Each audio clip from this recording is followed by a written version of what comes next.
the third picture in a franchise, there are several things that you can do to make it more fun, make it bigger, make it better. Big, crazy, I mean, it's everything. It's a big, big logistical nightmare. This is like number 1 and number 2 combined, with the effects, with the stunts, with the multiple states, the multiple locations, the traveling circus. I don't think I'd have it any other way. It's like nothing you've ever seen, you know? It's really crazy. They must be thinking, is that big enough?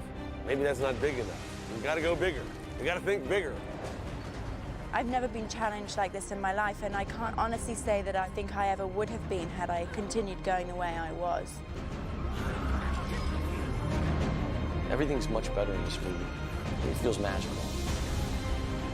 I think we've learned from the first two. This time we worked our butts off to make this the best. Transformers!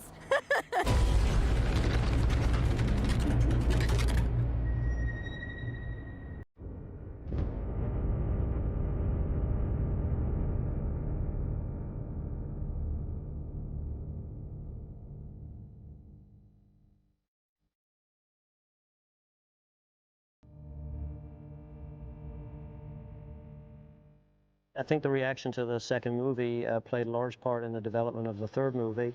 Michael was very aware, as was the studio and Lorenzo.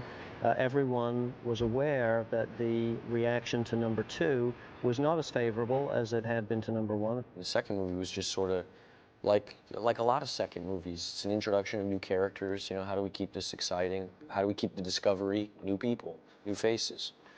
But we overdid that. I think there was too many new characters to pay off, and we didn't have the time. Oh, I'm thrilled. Oh, I'm sorry, Transformers 2. Was I proud of the movie? Yeah, there are things that are great in the movie, the things that are fun. It wasn't my best movie. I knew we could have done better. We were slogging through the ending. It got sloppy. And that's just because it's too little writing time. The movie was written during a writer's strike. The strike happened. We're still prepping the movie.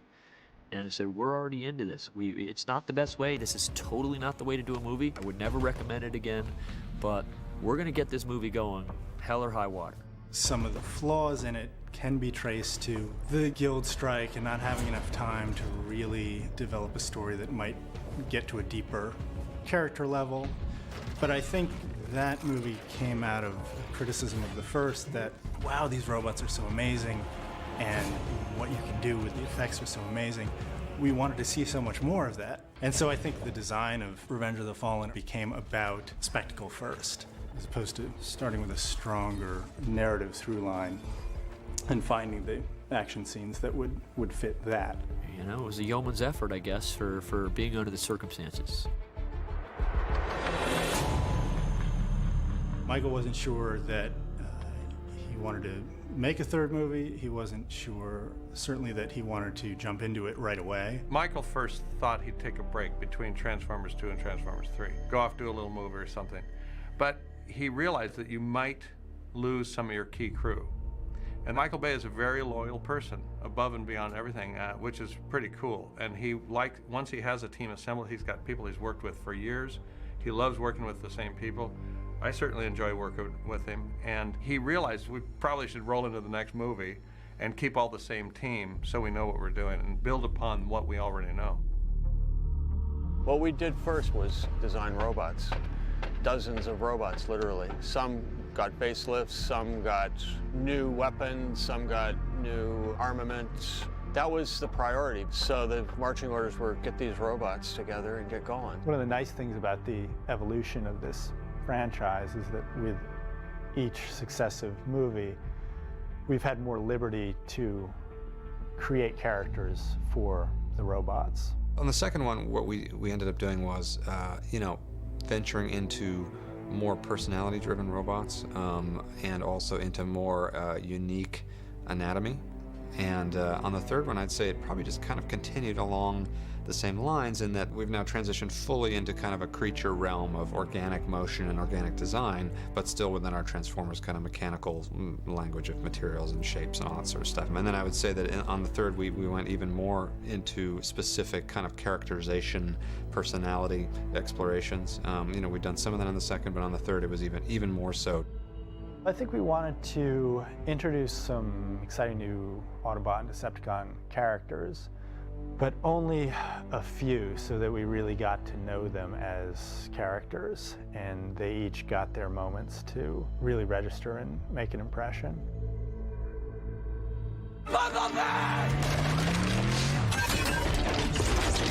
In previous movies, Bumblebee was Sam's guardian, first and foremost.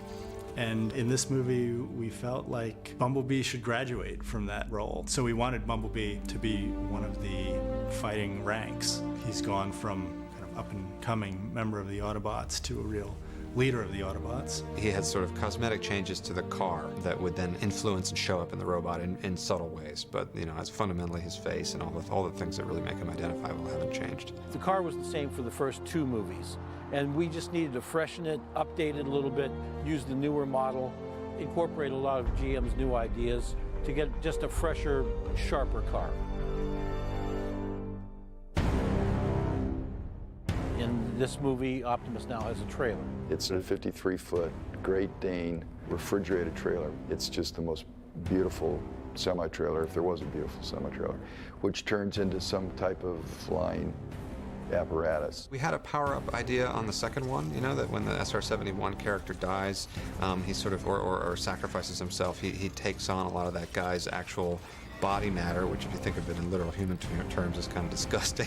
But he takes his power and his paneling and all this kind of stuff and turns himself into a flying, powered-up Optimus. Maybe that idea was lingering in Michael's mind and other people's minds for the third one was, let's do it again, a power-up Optimus, but let's, number one, explain, you know, whatever happened with the trailer from the, you know, from the original series. Let's do something with that. And number two, you know, the idea of Uber Optimus is just cool. The concept Corvette that we have is so cool looking. It's definitely a Corvette, and yet it feels completely different. It's essentially the same car as the second film, but the second film it was a hardtop. We sent it back to GM and cut the top of it and made it the roadster that it is today. He is Enzo, as in Enzo Ferrari. Early on, Enzo was sort of modeled on a character from the mythology called Mirage. And in an early draft of the script, he had some powers of invisibility, ability to cloak other objects. And as we pulled those out, we left the Mirage sort of name behind. But in that case, it was really important to Michael that this character have the personality of a Ferrari. So we really wanted that car in the movie. So we gave him an Italian accent and an Italian name. Q was initially modeled on a character from the mythology named Wheeljack, who was an inventor and a technical specialist. Initially, you know, it was sort of, okay, it's Q from James Bond, sort of, so, and he's going to be an old Rolls Royce. It's like, okay, that's cool. So I've got like a little retro vibe to play with. Maybe if he's a, you know, I remember Q being kind of tall and scrawny in the old movies, and so, you know, maybe he's a slightly bumbling kind of, you know, character. And the first take I did on it, Michael, you know, rightly so, said, yeah, that's a Pixar design. That's not our movie. Like that, it's too cartoony and it's too kind of cute, and I don't like it. Then sort of a mandate came down, honestly, I think it was from Spielberg, why don't you make him look like Albert Einstein? Literally.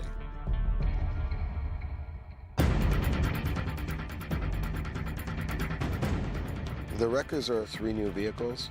The interesting thing is they're partially transformed and they're equipped with Gatling guns. I just think they're the coolest invention ever. I mean, race cars with guns? What more could a boy ask for? I don't even know how to call them. They're not cars, though. They're war machines. They're speed war machines, you know.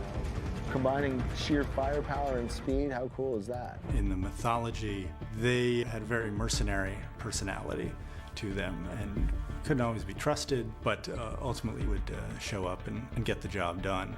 So for the movie rendition of them, we saw them as a pit crew, and thus the NASCAR disguises and the brash kind of rough and tumble attitudes. That was a neat attempt to do a real mashup of alien aesthetics with hardcore nuts and bolts NASCAR, space frames and all the cool stuff that's underneath those cars. I felt like that was an example of where we, rather than a new Transformer thing that was kind of, harsh and kind of spiny and threatening and all that sort of thing, it was actually a fun, kind of colorful take on robots.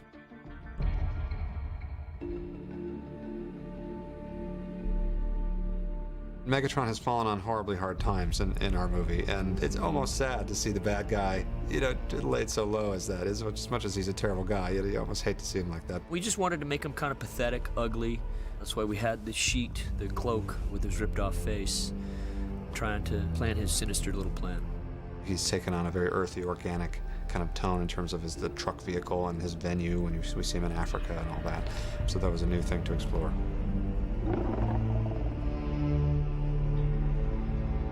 Shockwave was a big deal in the Transformers mythology.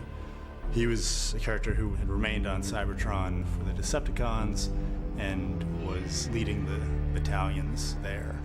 He really represents kind of brute force and military tactics.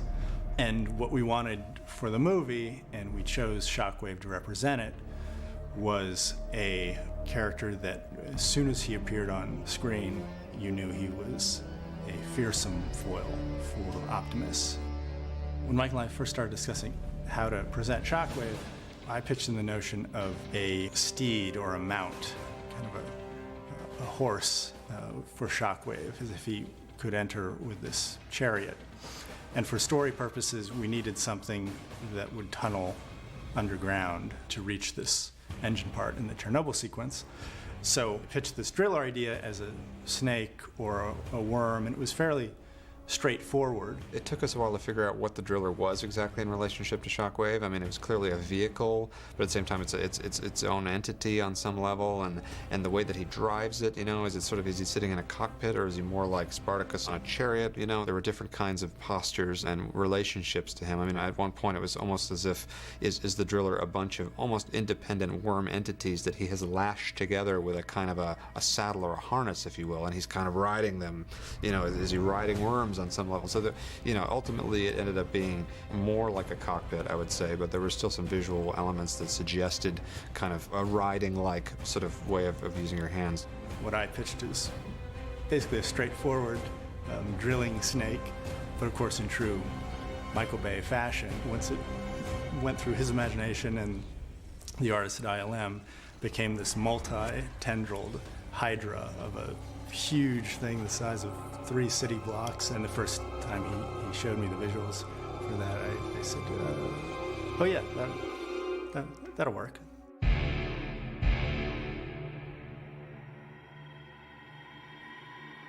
The Dreads were characters that Michael brought to the table early on, as he has done in these movies. There are some characters that he wakes up with a vision of in the middle of the night and comes to a meeting and says, I see these guys. I don't know how they fit into the story, but they're going to be animalistic, and it's going to be awesome if we use them in this car chase we're talking about.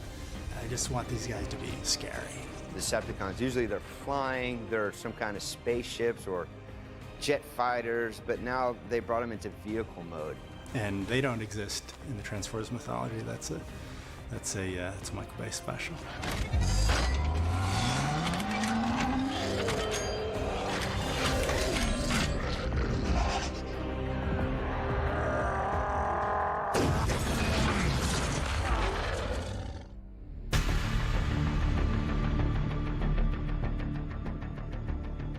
We have a new arch villain in the movie under the name of Sentinel Prime. Sentinel is kind of the key character for this movie. In my initial drafting of the story, I talked about this notion of finding in the mythology a father figure for Optimus, someone that he had apprenticed under.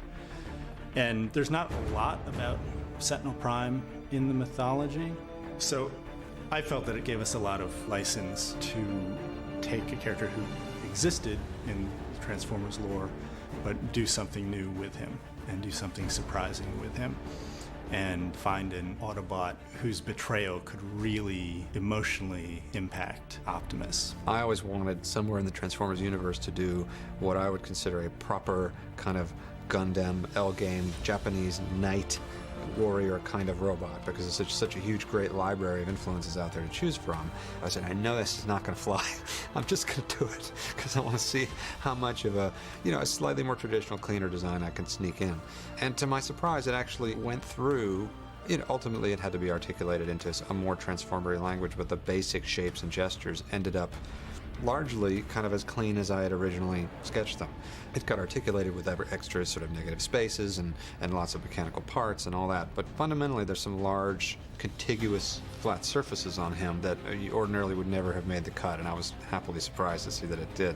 Some of the experiments we did where the face mask was extremely clean looking and sort of techie looking, I actually really like those, but I think, when you think of him as an older character, and obviously he has a huge story component and there's history behind him and all that, the decision to go with a more wizened and ultimately obviously a little bit piratey look was probably the appropriate way to go. He needed to be something as big, if not bigger, than Optimus. And there was something about the fire truck that suggested ability, coming to the rescue, being on the side of right, that could subvert, our true designs with him. And Michael found a really cool looking fire truck.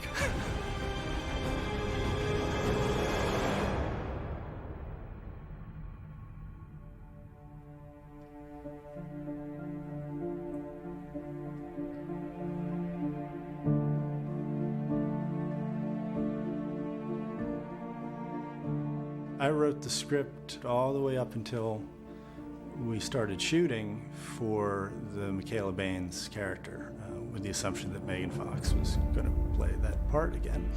She was in rehearsals a few weeks before we started shooting.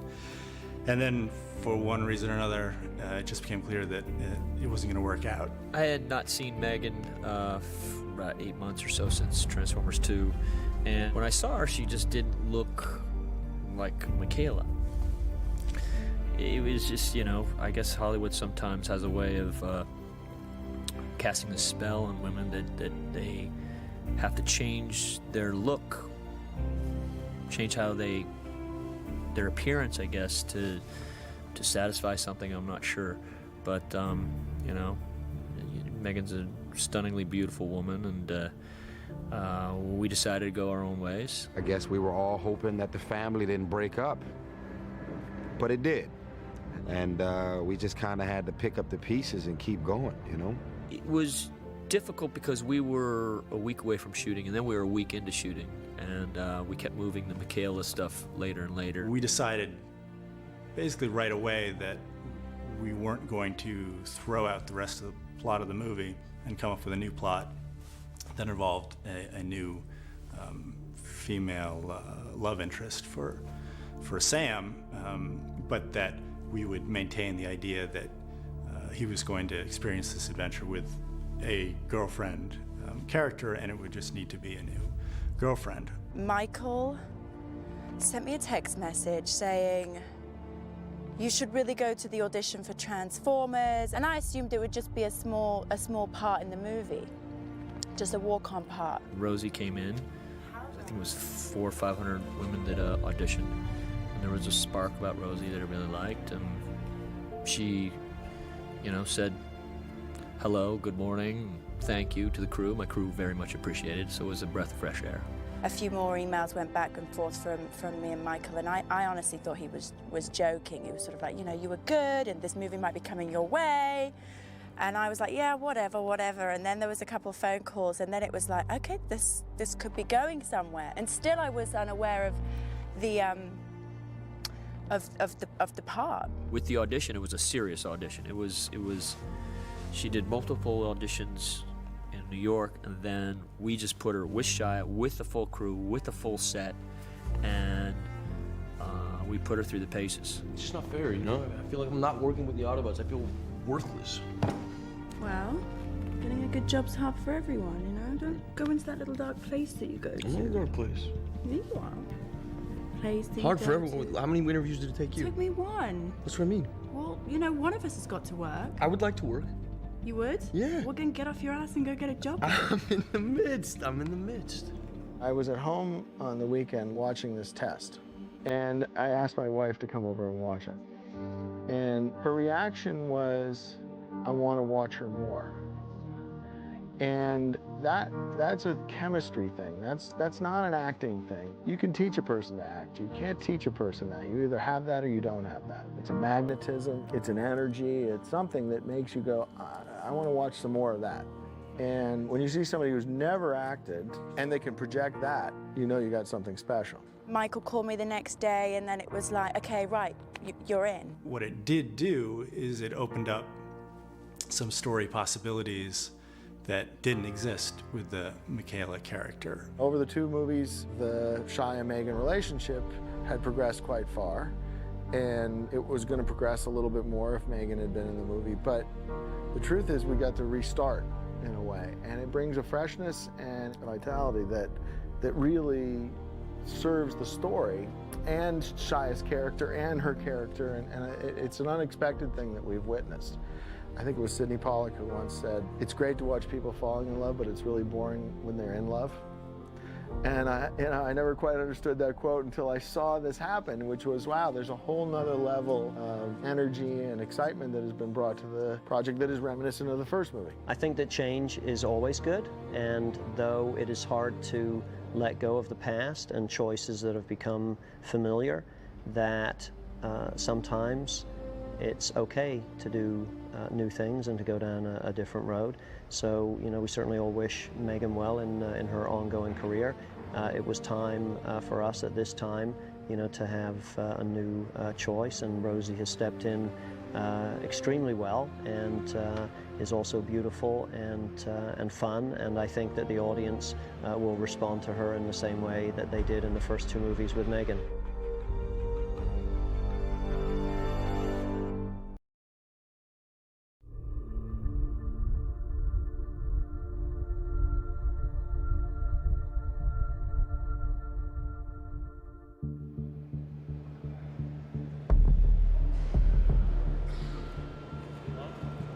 First shot of the movie. So it's the foot landing on the moon. It's kind of appropriate. Okay. Good. Feels familiar. Still exciting. Still nerve-wracking. See, I got the shake. You see that? That's just called the directing jitters. 3, 2, 1. Jump! The decision to shoot 3D was made fairly late in our pre-production process, but I think the benefit to shooting in 3D and releasing in 3D is a good one. This is day 1. We look ridiculous, don't we? 3D. 3D. 3. Wait, I have to put my ice coffee down. Here, hold that. 3D. Ready and action, moving around. Jim Cameron was one who really told me I should really consider doing this movie in 3D, really take a jump at it. So we did a lot of research. I brought in a 3D camera system and a crew, and I didn't want to know much about the camera. I wanted to just play a game like, okay, I'm going to pretend like I'm on a shoot. I'm going to time it, and I'm going to go from here to here to here to here to here. Okay, I want to see how fast they can leapfrog. That wasn't going so smooth. It has affected the way we shoot because it's much slower. It's clunky, it's heavy. You know, to set up those shots, it is a different thing. When you got a 3D camera that's as big as that RV, you know, it does change the pace. The amount of cables, the amount of crew, the amount of shit. You know, it was just like, this is gonna be a nightmare. But what was going smooth was me looking through the camera and I'm watching it on the TV and seeing 3D right then and there. And I'm like, this is very cool. Neil, turn towards camera a little bit. Most of the times when people shoot 3D, they'll shoot 15 days of 3D. We shot almost every day with a 3D camera, which is a lot. They budgeted 2 weeks of 3D, but you know me, I told Ian day 1, 3 hours in, I said, Ian, I'm keeping this the whole shoot. I hope you know that.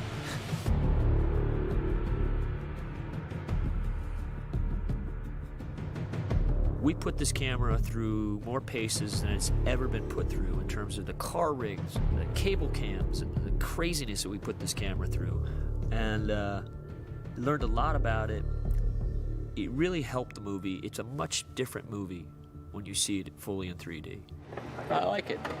It's a pain in the ass, but who said something being a pain in the ass is not fun?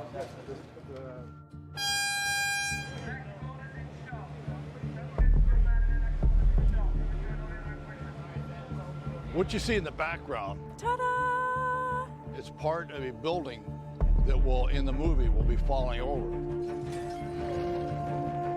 When I saw the previs of the thing, I thought it was the most incredible sequence. Once again, Michael Bay has outdone himself. I don't think I've seen a more clever action scene ever. I think that thing is going to blow people's minds because it takes a gag you've seen before and turns it into something you've never seen before, and that's really hard to do. I'm sure they've had something tilted before in a movie, probably like Inception or something, I don't know, but they don't have any robots walking around the building. We're always a step above the rest because we got robots. When I say right, he's over here, and then I'll say left, coming back left.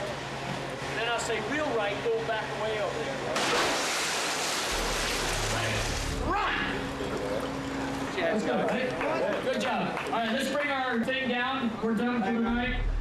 The engineering feat of the building sequence was a major challenge, and it all had to be engineered, done, built within 4 months. The gimbal was actually built a different way. It wasn't just like a teeter-totter. It was hinged, so it lifted from one side. Now, in order to achieve that, we had to build a special platform using hydraulics that would be able to lift the building up and be able to move that platform anywhere from 0 to 45 degrees, depending on what that building is doing at the time in the movie. We used an iPhone app to figure out where a human can't stand. We found that 24, 25 degrees was very hard to stand.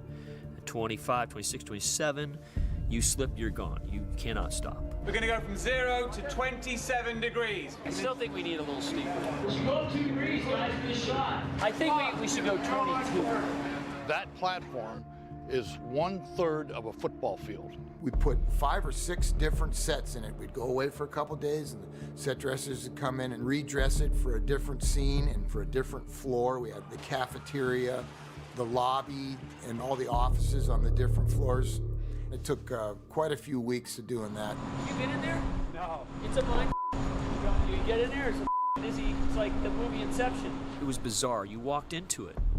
It's a square box, but your equilibrium is off. When you're standing in there the first time and suddenly something flat goes to 26 degrees, and then everything is leaning, it's a fantastic phenomenon. It's like being in Titanic when you're standing in there, isn't it? It's fantastic. It's nauseous, that's what it's like.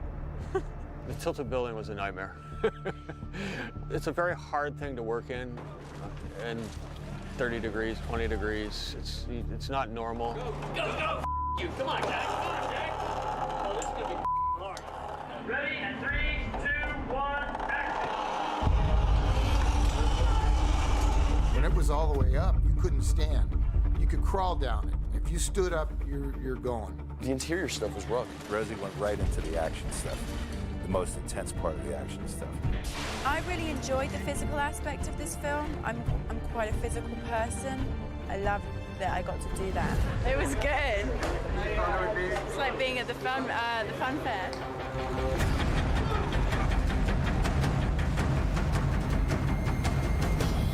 I said to Shai, I said, I really want to bring the acting game up on this movie.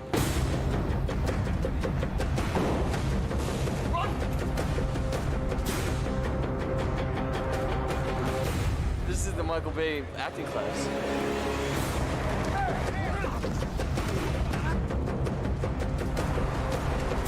He said, on this one, I want to try, think about a pet bird. You have a pet bird, and that pet bird dies. Think about that on the way down. And I did, and it helped.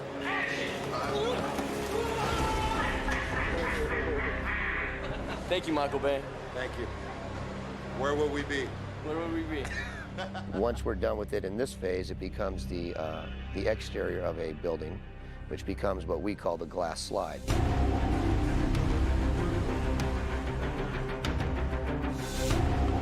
sheeted that with glass. And we were able to wax it and slide the actors down it into pads and stop. To speed them coming down the slide, this 110-foot glass slide, he had them sprinkle baby powder on their rear ends so that they would scoot down even faster.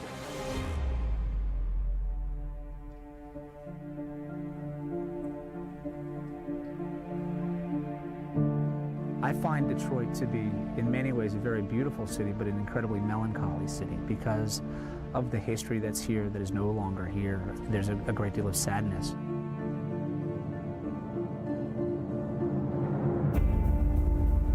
Detroit is definitely feeling it right now. I mean, of all of the cities, you know, especially out there where they make so many cars in that city, they feeling it right now.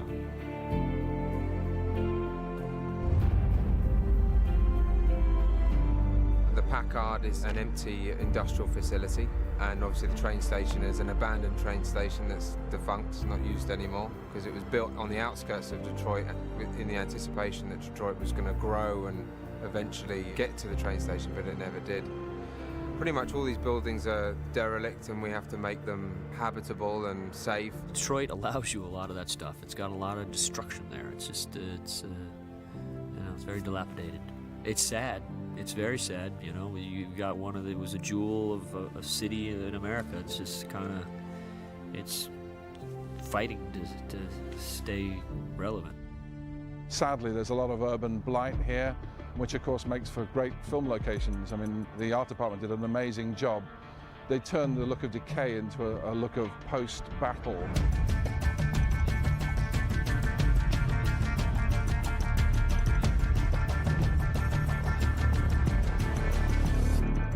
The biggest dress for us was to produce 5 rail cars and get one of them coming out of a 3rd floor window of one of these buildings, and then the rest, you know, as though they'd crashed. I think you walk into the Packard plant with train cars, you know, laying upside down and sticking out of buildings, you think World War III just started. I've been doing this job about 18 years now, and I never get tired of the ingenuity of the art department. And Nigel Phelps and Jennifer Williams done an amazing job on this. They've turned a really great location into a magnificent location. See this? I gave her the gray hair. She says. He gave me the grey hair. One of the delicious things was when he actually walked on the set and he walked under the rail car, he looked up and he said, "Is that real?" And I thought, if you only knew how difficult it was to get those rail cars.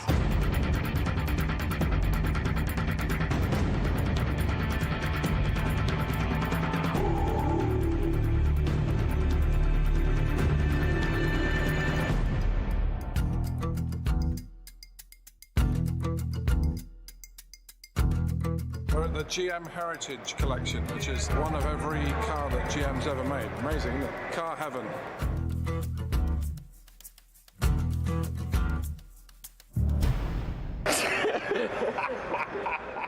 Have you heard his Optimus Prime impression? It's good.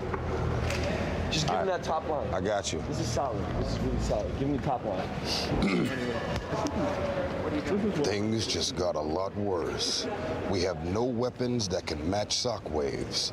We've got to outflank and get behind them. Autobots, transform and roll out.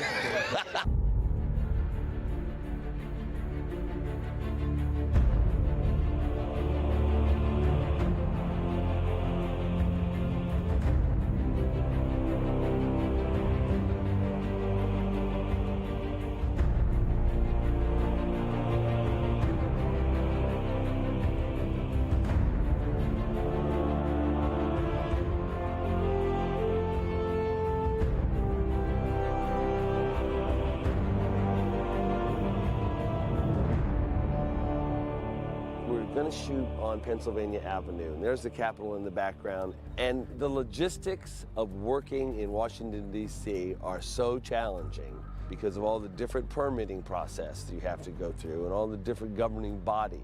Washington, D.C. was by far the worst city I've ever shot in my entire life. It's easier to shoot under a space shuttle than to shoot on some grass in a roundabout in our capital. Just an amazing labyrinth that you had to navigate to get all these permits done in the first place. And we're going to blow up 5 cars. We're going to flip them as if here comes the Decepticons flying down the street. The president lives a half a block down there, and we're flipping cars almost in his front yard. Hey, the Obamas need ear protection? Or are they asleep right now? I don't want to wake up the president, okay? We did a 4-car flip there. 4 cars flying. It's quite interesting. Basically what it is Decepticons are coming through the trees. It's as if the bad guys are running up and overwhelming. It's like a swarm of them. They're coming and they're going this way and they're running down that way. There's 5 propane poppers out there. There's going to be Willie Pete's and sparks and propane bombs back in here. We have 3 or 4 of the large sparks that shoot up into the air. This car's a flipper, that car's a flipper. You're going to react to that one because the robot comes by and hits it? Their stuff is a flipper, that's a flipper. That thing's going to get hit. That thing gets hit, and this car gets hit. This car's going that way, this car's going to be hitting this car. It's like boom, boom, boom. Bam, bam. Flash, flash, spark, spark, choo, choo, choo. Okay, guys? All right? All right. All right. Okay? All right? All right, guys? Okay, any questions? Okay. John Fraser and Jim Schwalm of physical special effects, and Kenny Bates is the stunt coordinator. You have to coordinate a lot of huge events on a weekly basis, if not daily basis. A lot of coordination that has to go into what the human beings are doing with the fireballs, with the flying cars, with the flippers, with the drivers. All these things have to come together, and they have to be seamless, and quite often there's not an opportunity for a take 2 because something is going to be damaged beyond repair. Ready, guys? Rolling cameras. Ready? A lot of coordination, a lot of discussion, and we get it done.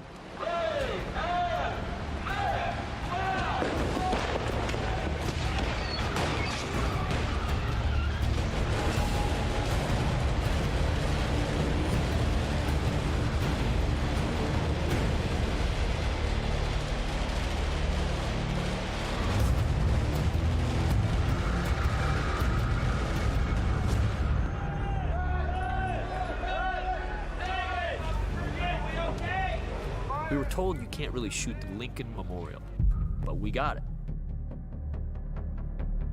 There were certain requirements that we wanted to shoot there, that we needed. We were shooting at night, and first ask was, can we have a Porsche Cayenne on the mall grass?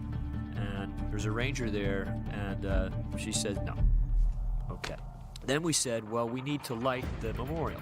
She said no. She says, well, we can't shoot at night if we don't have light. She says the light will damage the memorial. Okay.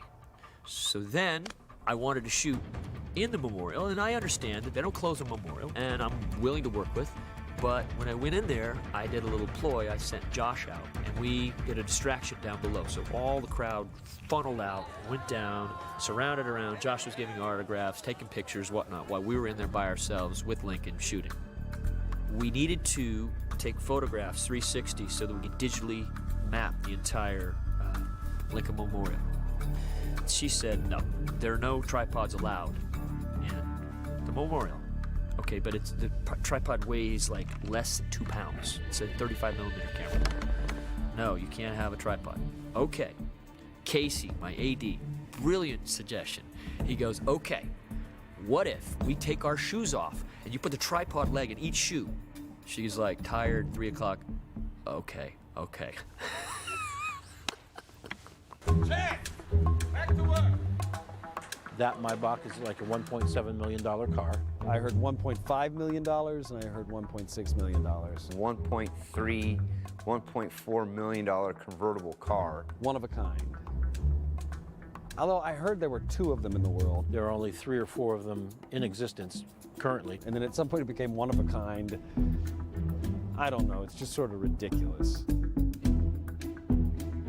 Michael Bay actually put cones and caution tape around them because he was nervous about, the grips walking by with stands and, and electricians with lights.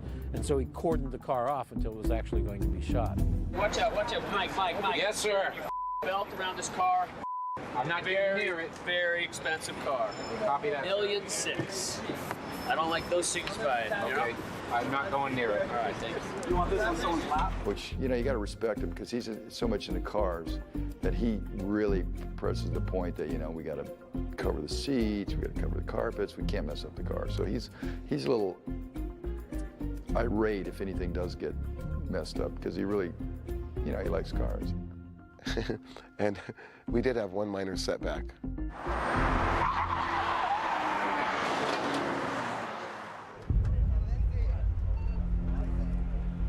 I mean, that was the day that Michael just, I mean, of all the cars, but I mean, there's a lot of really expensive cars.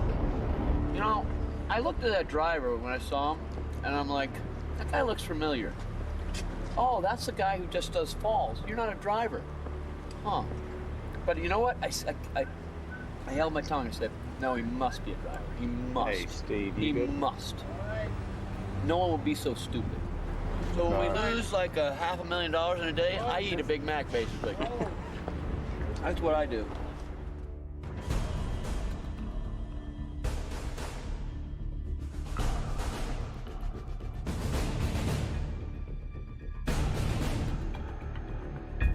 Transformers 3 was the first feature to shoot at Kennedy Space Center post 9/11, so their security rules and their protocols were much stronger and much stricter than they were when Michael shot Armageddon there. On our first meeting with Kennedy Space Center, it was, you will not be able to film beyond the gate. And then so kind of accept it, but you keep going back, keep asking, keep bargaining, and keep twisting the arm, and eventually, yeah, on the day where you're right up underneath the shuttle. I think Michael wanted to be the only director who shot there twice, and we did some amazing things. We got to shoot on pad A with the shuttle right behind us. To be standing so close to the shuttle where normally even NASA employees don't get to go as close as we got to go, so we were honored. It was fantastic.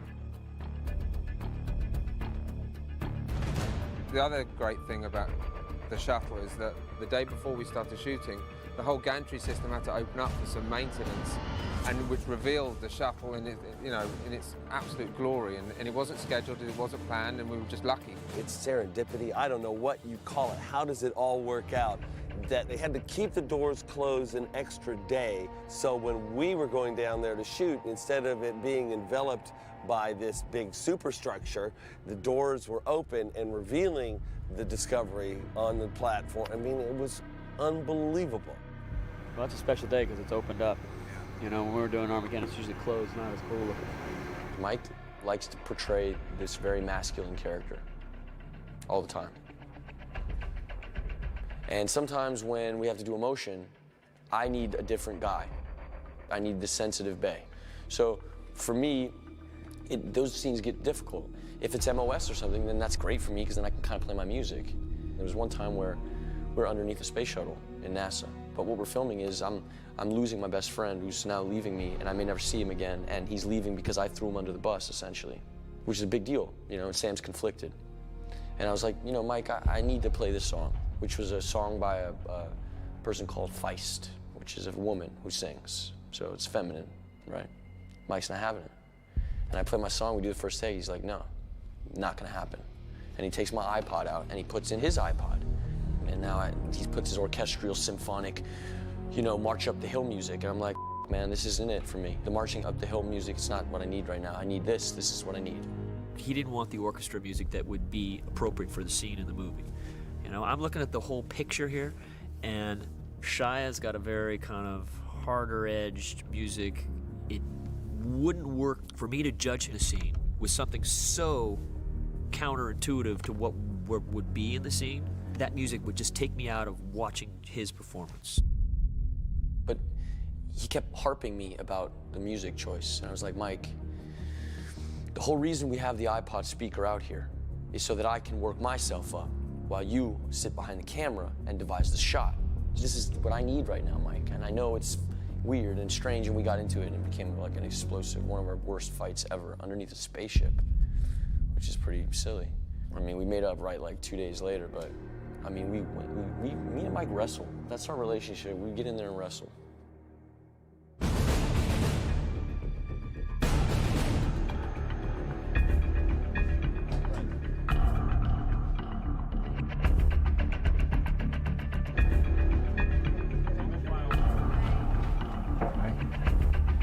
The roof of the VAB, less than 5% of the NASA employees have ever been up there. It's just an incredible privilege to be able to stand up there on that roof, see the launch pad from that perspective, see, you know, the entire Space Coast region from up there, because it's one of the largest buildings in the country. To be able to stand up on that roof and actually film a scene up there was a true privilege.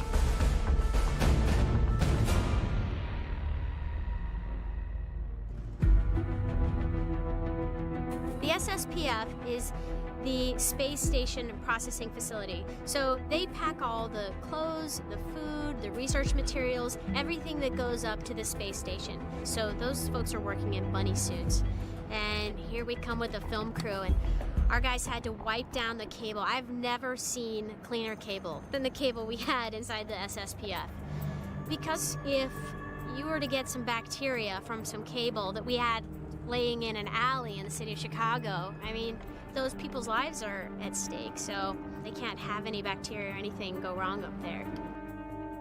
You know, it was really amazing. This crew has been so great. They wiped down everything. I mean, not one complaint. I was very impressed and very proud of this film crew.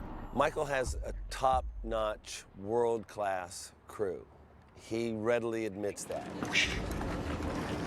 They're pros. There's a reason why Michael brings all these people back. A, they're the best in the world at what they do, and B, they have this crazy ability to put up with Michael Bay. This has to be all grips on hand with this thing. It is not to move under the tail. You understand me? Yes, sir. All right, am I very clear? Yes. Good.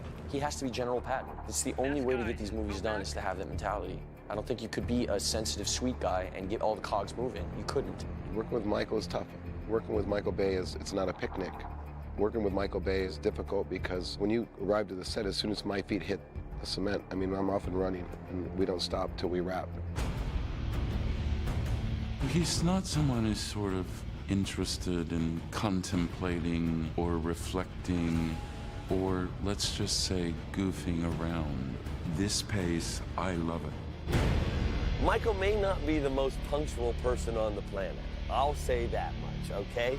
But when he does show up, he wants to go, go, go, go, go. So everybody has to strap it on and just run to catch up, because the man's amazing. He's got his own name on his tennis shoes, and he's all go, no quit until it's time to stop.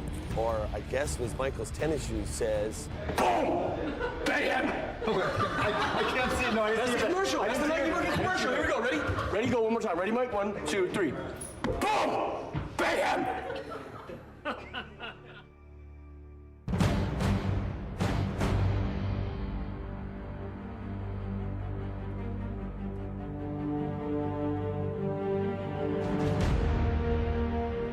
Being at NASA, I mean, there's history here, and it's American history. It's certainly someplace that you've always been aware of, at least since I was a kid. And so many things in our lives came from NASA. I've got one of those Tempur-Pedic beds, that came from NASA. There were several fun things that we did in our association with NASA, one of which was that Mike got to go downstairs into the shuttle control room and talk to the astronauts in the space station. Guys, we were just filming a thing from Apollo 11, basically. We're recreating mission control, so that's why we're here at NASA. Well, that's great. I love the first two movies and look forward to seeing the third one. When is that supposed to come out? That comes out July 4th, and this one's the best of them all. It actually focuses on the space program and why we really went up to space. To protect Earth from the evil Transformers? I think one of the great things for me about having a NASA and a moon theme in the film was that we got exposed to NASA. And for me, growing up as a kid in the 60s and watching man land on the moon, there was something epic historically that touched all of us. And to have that become a part of our film and to meet Buzz Aldrin and to meet all the folks at NASA, both at Cape Canaveral and the Johnson Space Center that we met, and to see firsthand what it is that those folks do to send astronauts into space is mind-boggling and just an enormous human accomplishment that really made a mark on me and our entire crew.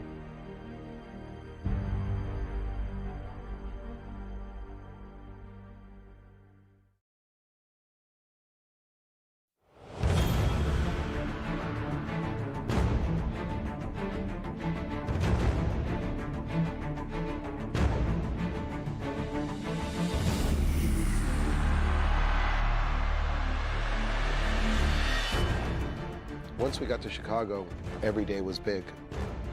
This is an American city, and they gave it to Bay like, play. It's your sandbox. We're doing stuff in downtown Chicago that's never been allowed before. This is the biggest thing to film in Chicago ever. How they are able to do that blows my mind. It's like, that doesn't happen. I knew Chicago was going to get it. I mean, I know they do fireworks here twice a week, but boy, we have a whole different kind of fireworks. We were looking at different cities just to see like a different look other than Los Angeles, because he loves Los Angeles and filming here, but he wanted something different.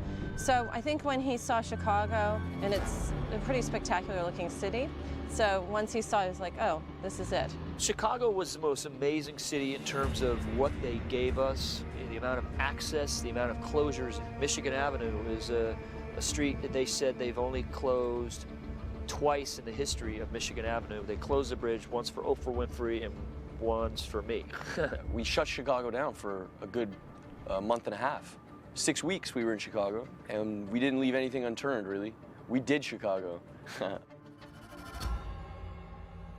We turned the streets of Michigan Avenue into sort of 9/11-esque World War III eruptions all down the streets with rubble and falling buildings and burning cars and crushed light poles and that sort of thing. We could only get the streets, the big destruction scenes on the weekend, and in a very limited amount of time, and it was usually all night, is when we had to set up these massive scenes of mayhem and debris and destruction. We had all the larger pieces on wheels, so we could tow them in at night, tow them out the next morning. A lot of it's polystyrene, and we made it as light because we had to maneuver them. So we certainly made everything as light as possible just for maneuverability. Then my team came in with mobile rubble and smaller rubble. There was another team that came in and placed cars and burning cars. Some of those scenes have 80 and 90 cars in them, and they all have to be prepared in certain ways. Some of the cars that they wanted burning on set have to be stripped of all interior, all upholstery, all plastic, anything that would give off toxic fume if you burn them. So those are stripped completely, and burn bars are put in so the special effects can bring flames up and take them down as necessary.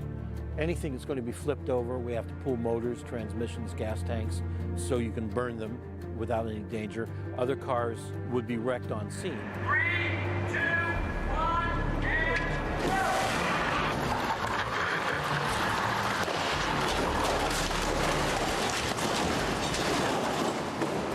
It was a massive, coordinated effort that, given the scope of what we were doing, it went surprisingly well. But then there was one night when it rained and rained and rained and rained, and we had 8 inches of rain. And I thought, we're never going to make 6 o'clock. But then the sun came out, and everyone thought nothing of it. But it was actually a horrendous night. It was horrible. The first weekend, we were dressing LaSalle, and we had 2 blocks to dress, which we started at 8 o'clock. And then we finished that at 6. The crew came in, and then we moved up 2 more blocks to do the next section in daylight. But Michael decided that he wanted a lot more than that. And in fact, I think at the end of the day, we dressed about 8 blocks. The question is never if Michael decides to change his mind, it's when he's going to change his mind, because it's going to happen. How about we do this? We're changing. How about nose bombs go off? No. Changing back. Changing back. Not changing. Michael would change things on the day. He would dream up other sets that we have to do in the afternoon. It's been difficult. There's beauty in the fact that everything is a bit malleable here. It's the way that Mike works. Like, you ask Mike how deeply he storyboards, it's not that heavy. He gets on set and sort of creates. Once he arrives at someplace, and because Michael's such a visualist, that when he sees it, then he sculpts how he wants to shoot it. I'd love to come up over this car. Give me something where Tyrese can step on this, he can jump over this, you know, boom.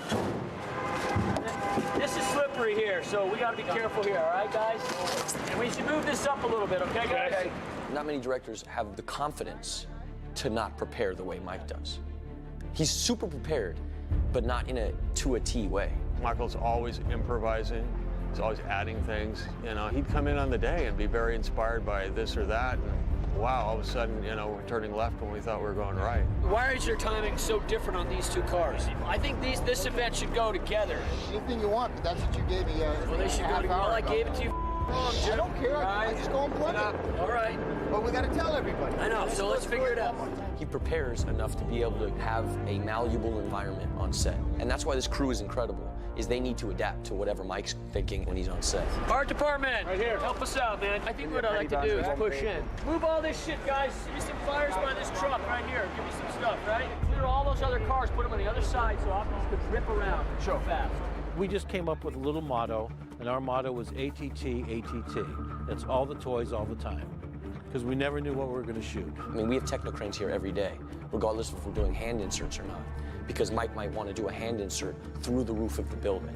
You have to have an A, B, and a C plan, and be prepared that there might be a D plan that you don't know about. 3, 2, 1, go! Hit it again, and go! 3, 2,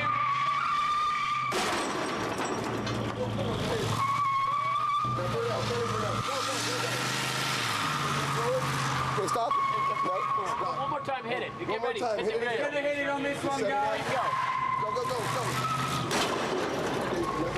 We cut. We've cut that. And this is the way the man works. See, and the reason his movies look the way they do is because he works that way. You just got to be able to swing with it or you're doomed. Art department, help us out here. Where's art department? Art department. I need people following me around when we're doing this shit, okay? One of the things that Michael wanted was to try to do a lot less in the computer when it comes to all the destruction and all of the action that's going to happen. Michael Bay loves special effects. He likes to do it real. And on film, right there. He loves what we do, and he's constantly calling for us and calling for me. Okay, Schwab. And Schwab. Swami. Hey, Schwab, can we burn anything around here or no? Schwab, start the fires.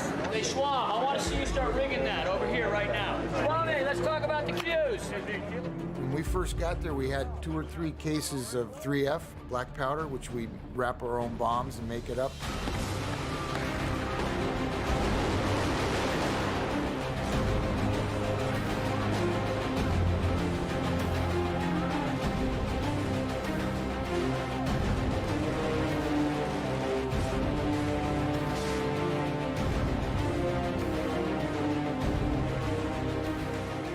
Just kept ordering more and more. We had boxes of black powder.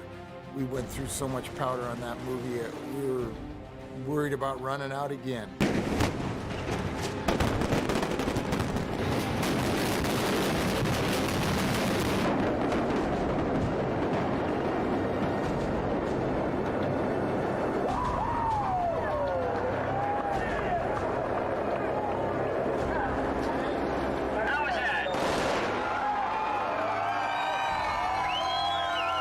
I've never seen more people turned out to watch shooting of a film. A lot of times people show up, there's really very little payoff, but they had plenty of great stuff to see. It was mobs and mobs of people. They estimated something like 25 or 30,000 people were around watching, not to mention all the people that were up in probably the buildings around watching that.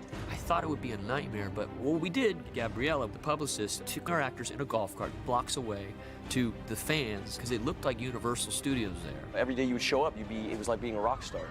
It was like a concert. The fact that the fans are out there while we're blowing up all of this stuff and doing all these big action scenes, it gives us energy. Oh, we got more cheers from those Chicago tourists. You wouldn't believe it. It was great. It makes you feel good. They appreciate what we're doing. We do a little thing and they cheer, and then we do a giant thing and they just come roaring. The challenge is to try and get them to be quiet until we're done. It was fun to be a part of that and to know that they were as excited as we were making it. 1, 2, 3. I think one of the ways that the third movie was different than the second, and particularly the first movie, was being the first two we tried really hard to protect the content and not to show the cars and not to let the characters be seen. And when you shoot a day exterior movie in the center of a city, it's impossible. It's literally impossible. So conversely, we just embraced it. It was almost like Universal Studios there. It was like a tour. I was seeing the explosions and the stuff going on, and with thousands of people were watching. You know, so we tried to involve them. Thank you, everybody. Go watch the movie. Good job, everybody. Good job, everybody. Lucas, we're gonna talk.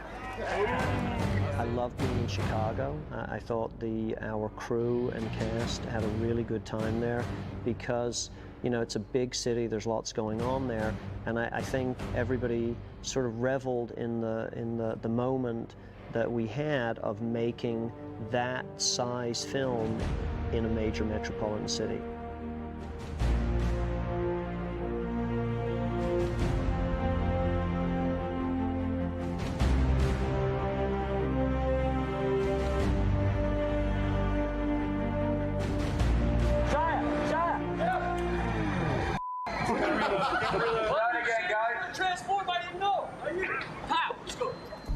I'm not sure where else we could have done what we did as successfully as we did in Chicago, just because of the level of cooperation we had.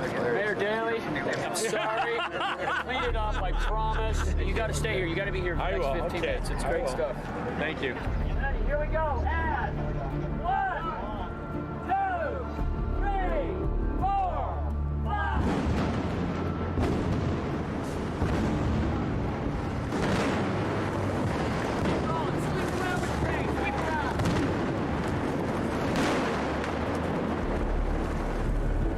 Good, and okay, seeing everything. Good?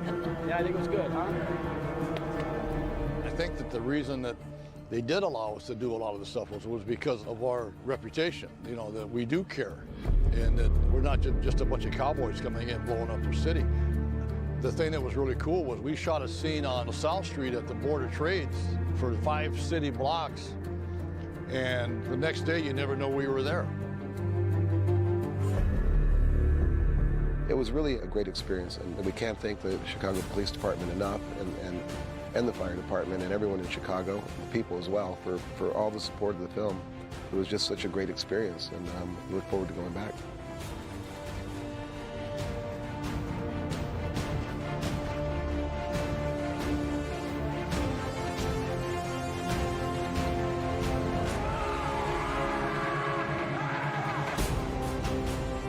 It was the best city experience I've ever had in my life. A lot of really good memories with the fire and the police. And everyone was in a happy mood. They're nice there. They all say hello. They're really polite. It made it a good city experience.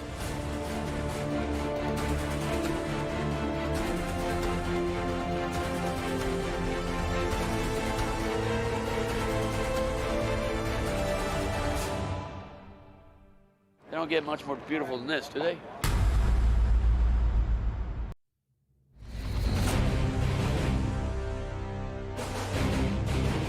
Just when you thought Michael Bay couldn't throw anything more wacky at you, he throws wingsuited skydivers at you. When people see it, I think there's going to be a natural tendency to believe that it's fake, and in fact it's not. It was all done real. They gotta have the biggest set of brass balls I've ever seen in my life. I mean, those dudes are crazy.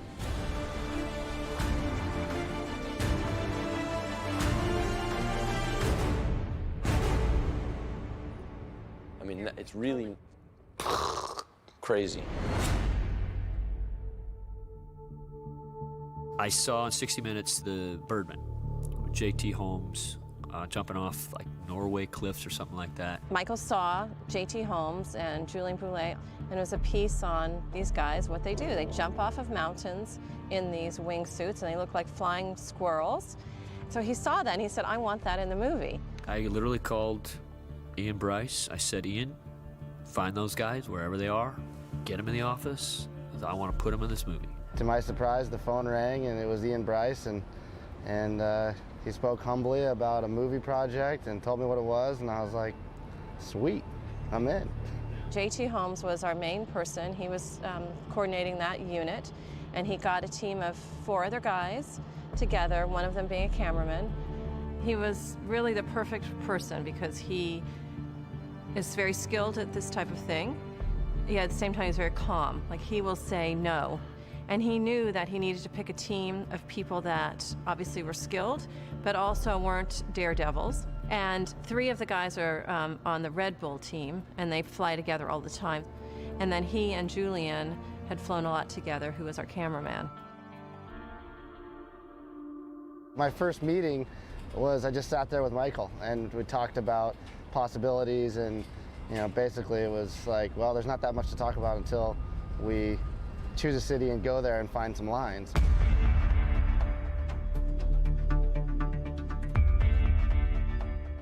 We scouted with JT, and we went through the previs and figured out what Michael wanted. Then we went and saw the different buildings in different areas, whether it was the river or near the Willis Tower in Chicago, and tried to figure out how best to give Michael what he wanted.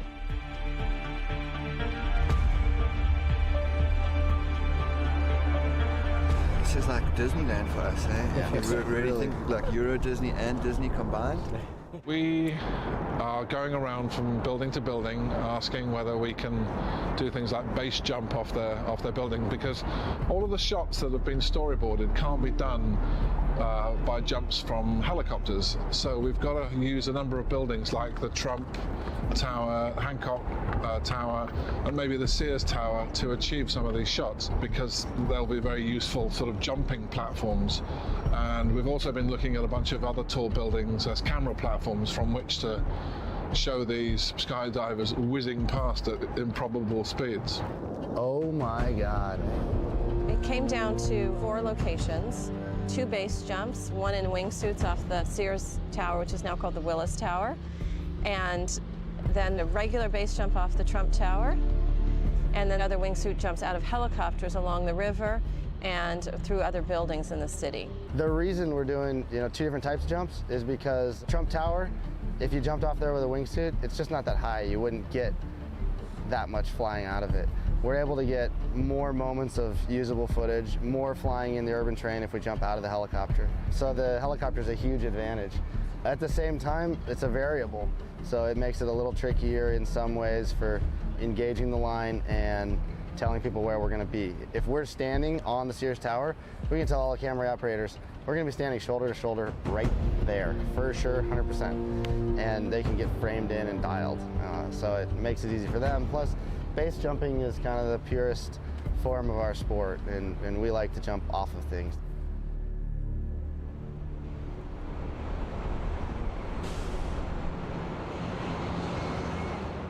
I like to get into the landing areas when there's nobody around me to ask a bunch of questions.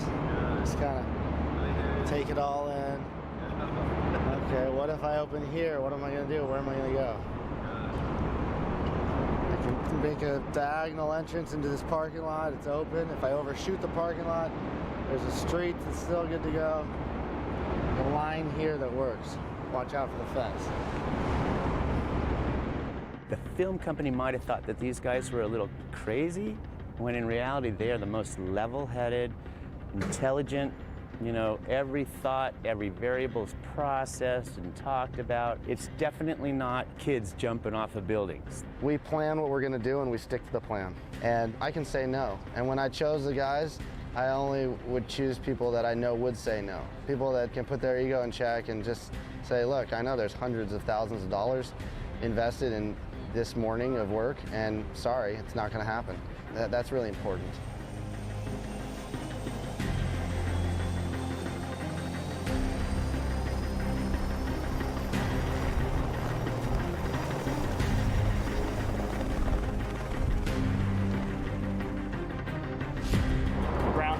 Ground the chopper, you copy. Yes, go ahead. We're green light on the ground, green light on the ground. Copy that. 1 minute away. 1 minute! Norm, ready? Yeah, everybody's ready when you guys are ready. We have 5 cameras rolling at any time on the stuff. And there are 3 ground cameras, although They're typically on the tops of buildings. It's been pretty tough for us with the land-based cameras because what we have to do is get to a high enough altitude where we can shoot them and get some interesting backgrounds going by. And in addition to that, we're using really big lenses, so it's hard to find them when they're getting out of the helicopter, so there's all the stress of missing a shot. In addition to that, there's communication with the helicopter. We have space cam going. We have so many cameras going that it's really sort of like a military operation in terms of like understanding when they're going to jump, rolling cameras, having a shot, knowing where they're going. There's just a lot of logistics. So, you know, we'll work all day long to get maybe 4 shots. There's 3 or 4 guys on tripods on different parts of the city shooting. They're kind of at the disadvantage. You know, the most exciting stuff potentially will come from the helicopter and from Julian's air-to-air. It's actually a 3D camera mounted on his head, so it's 2 lenses on his head, and he's flying with the boys. And that footage is going to be really stunning. That's really the camera to do the POV. I mean, he really jumps out with his guys. He has the camera right, and he's right on their tails. That's a great vantage point to see their close proximity to buildings. 10 seconds, guys. 10 seconds. Go ahead and start rolling. Jump. Hit jump.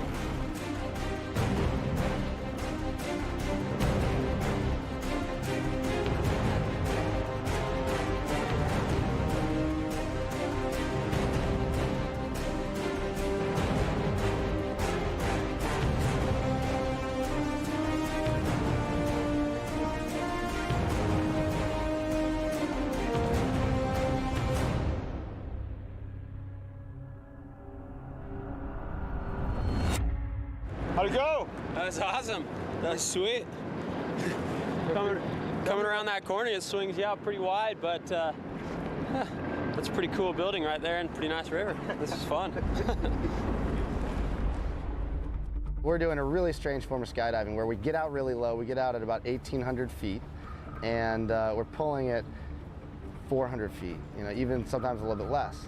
And we would choose reference points of buildings. Okay, that's a 400-foot building, so when we get to that level, pull. People look at this and they think, okay, now that the parachute's open, the danger's off, but really it's, you know, we're deploying right next to each other. And that's really technical stuff because you're opening, you're avoiding your friends, you're avoiding hazards like buildings and light poles, you're dealing with the wind, and you're landing on concrete. You're making these split-second decisions, you know, open, where am I gonna land? You have emergency outs. We walk all over every landing area and just, you know, you kind of pay your respects to the little light poles and little hazards. And then when you come in at 110 miles an hour and you have 10 seconds to land your parachute, you know, you've seen it before.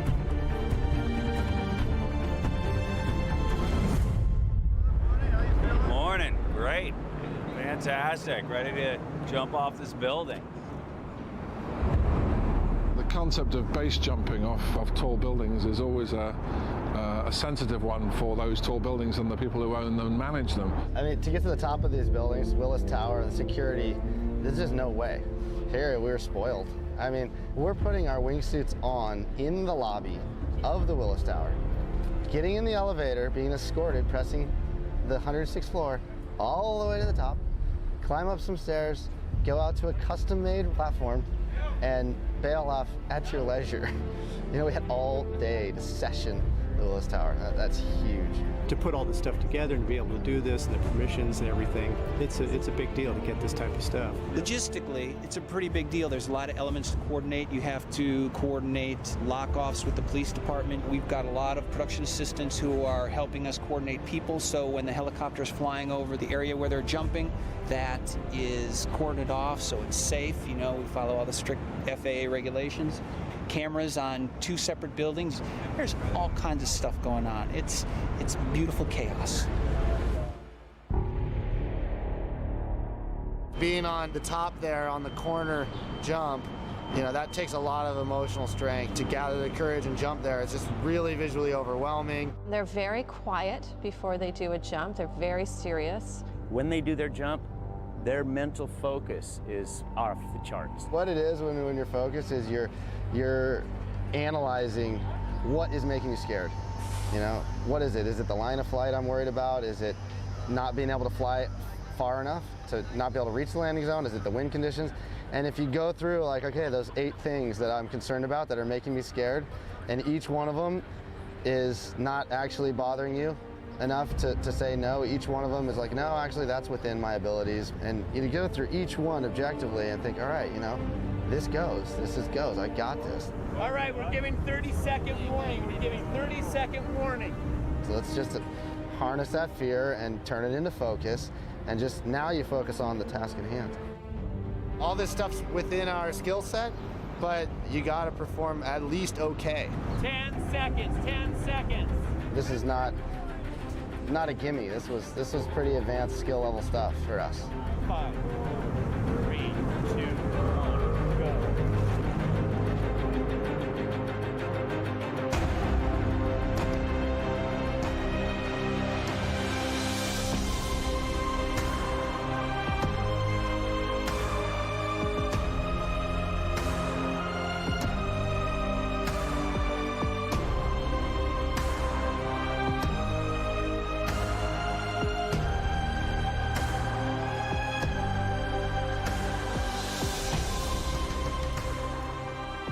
It was a really special day. We jumped off the Willis Tower with wingsuits. The building's never been jumped before, and not a lot of buildings have been wingsuited before. No buildings in the United States that I know of have been wingsuited. It was cool to jump an iconic building, and we got some great shots for our scene, and we had a great experience. JT and the guys are really happy and lucky because they are living a dream. I think for base jumpers and for wingsuit people particularly, it's always been a fantasy to, wow, wouldn't it be cool to fly between two buildings? Wouldn't it be cool to go down a city avenue and deploy? They get to jump off a lot of natural terrain, a lot of mountains, but doing jumps and proximity flying in a city area, it's always been an unattainable fantasy. And they're getting to live their dream. They're getting paid for it, and you know, Transformers has made it possible, but it's just nice to see that, you know, since the advent of wingsuit flying, people have always wanted to do this, and now it's happening. It's pretty rewarding to be able to go and do something like this and know that there's nobody else in the world that is actually capable of doing this. And yeah, it makes you feel pretty cool. You're capturing something that's new, special, and you just got to wait and let the memories come back, and they do.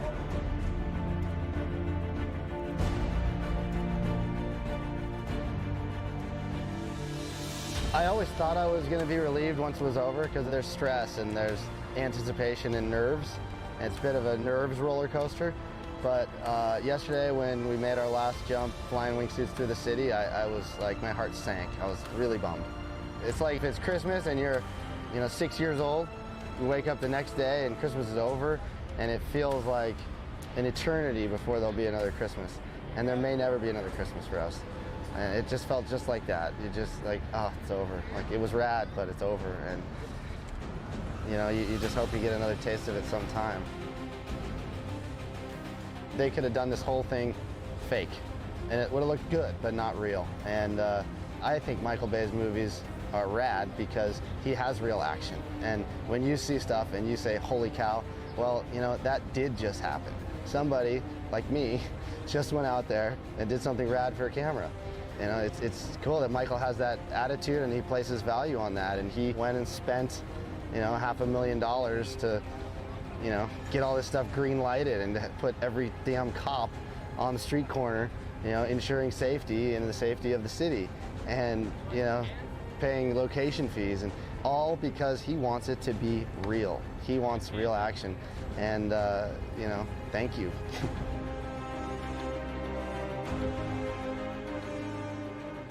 I'm proud of it, yeah. I mean, it's tough to be proud until you see a finished product, but I'm proud of the flying we did.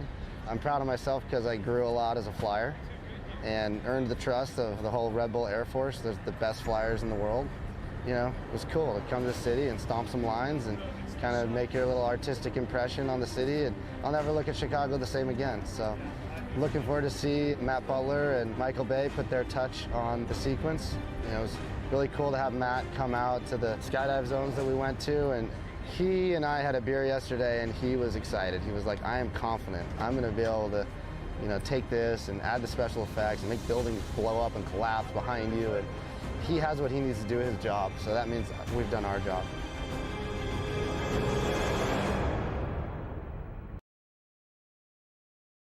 So you'll fix it in post, is what you're saying? Well, no. It's I think we can hit that harder if we kind of bring it up by design. With Michael's features, you're sprinting for the entire time you're on it. I kept cutting and more footage kept coming in, so you have to constantly be reworking it and reworking it. For the tilted building sequence, he told us that he thought of it while he was doing stomach crunches, which is funny because it gives us stomach aches. We were digging that sound, so we went with it.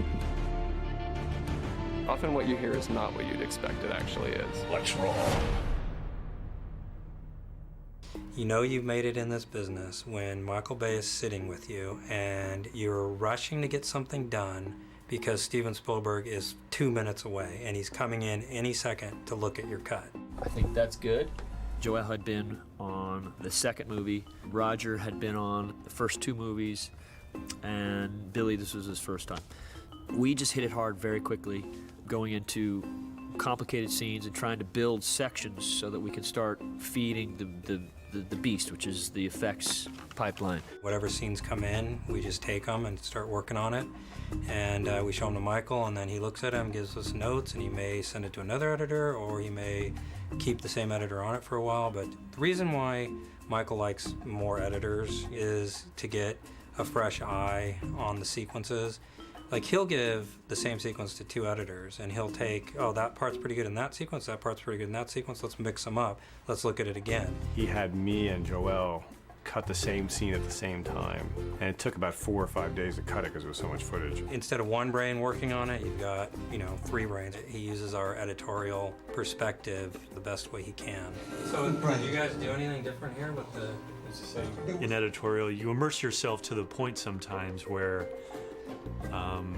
you can fool yourself that something is working because you know the geography of where everything is and who is who and what robots are what robots, but it's really important to step outside of that and try to get fresh eyes on it. The best thing a director can give you as an editor is the ability to make a wrong choice, because you don't want to get so tied up in knots about getting it perfect that you don't think outside the box. I mean, I've done other visual effects movies before, but never as big as this, and never with as many empty plates. You cut these scenes together, and Michael shoots just hours of plates for each scene, and sometimes you literally don't know whether it's a camera reset or it's supposed to be a shot.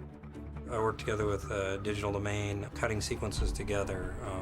And one example is the scene in Dylan's mansion where Dylan reveals that he works for the Decepticons. There's a scene in there where one of the Decepticons grabs Carly and pulls her into the car, but he's a robot and he turns into a car. All that scene is just, when it's shot, it's just her on a rope being grabbed and pulled up, and and then there's a shot of a blank street, the mansion in the background, and what I do is I build it all just with the plates. I consult with them, they kind of tell me a little bit about where things that go, and it's just a constant back and forth, just kind of putting it together and making it the most exciting that it can be.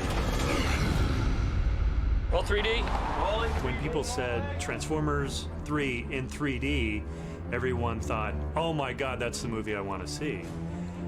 And then we all said, how the are we going to do that? The amazing thing about 3D is it actually focuses the audience on what action you want them to actually see.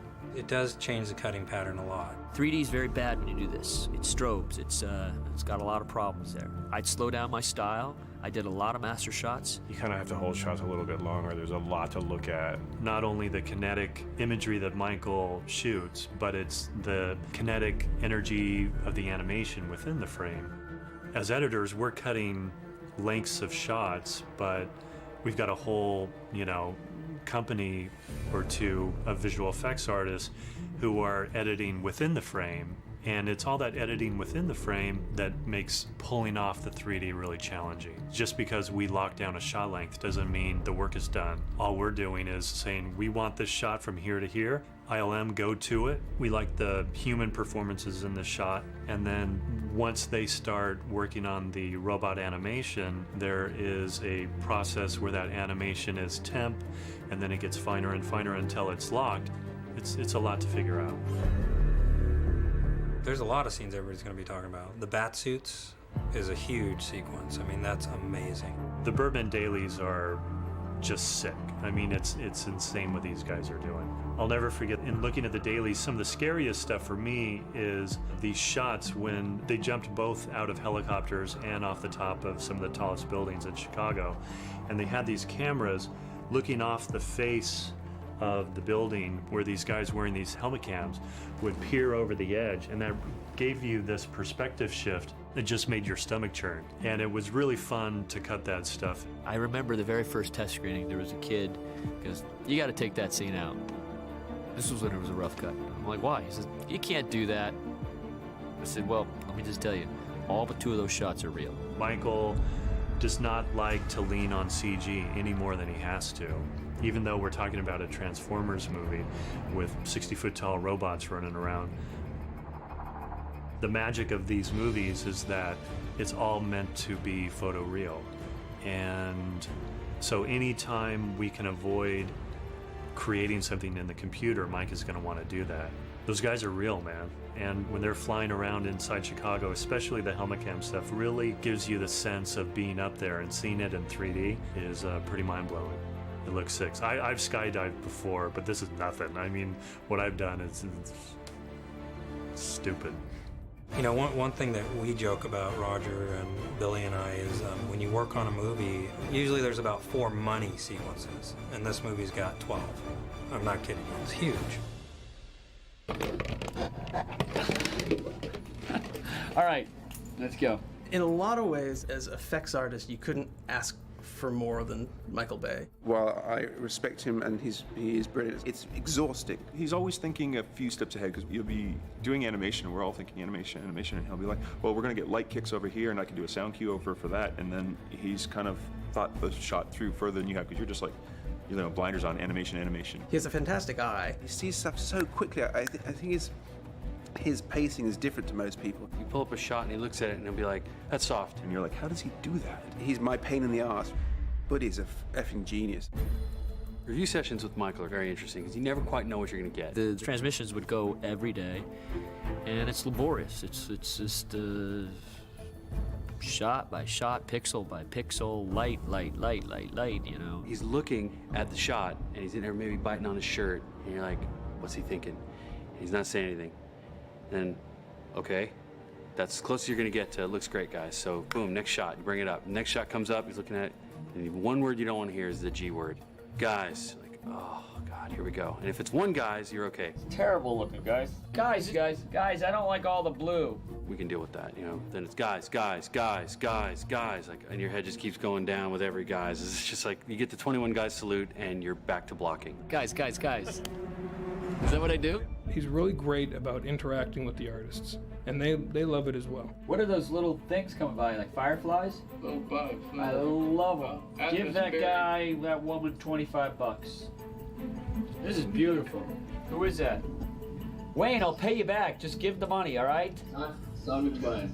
All right. Simon Twain. All right, $25. All right. Just send me a bill when you're done.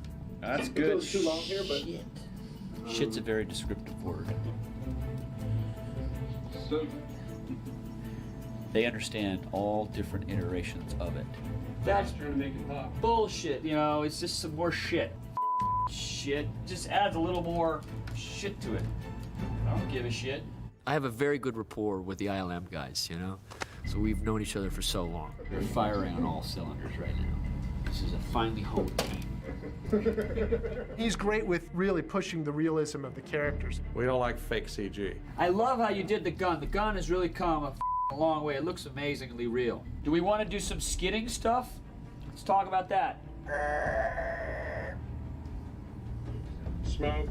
I know, but the wheels, would you try to, you gotta, let's talk animation of the wheels. They'll definitely tell you if something's not working right to your face. No BS about it. Well, Bumblebee looks up. Ferrari still looks so up. His sideswipe is a little lame. Something we've learned from the first two is not to challenge him. Where are the bricks? Come on, you're telling me that's where they all land?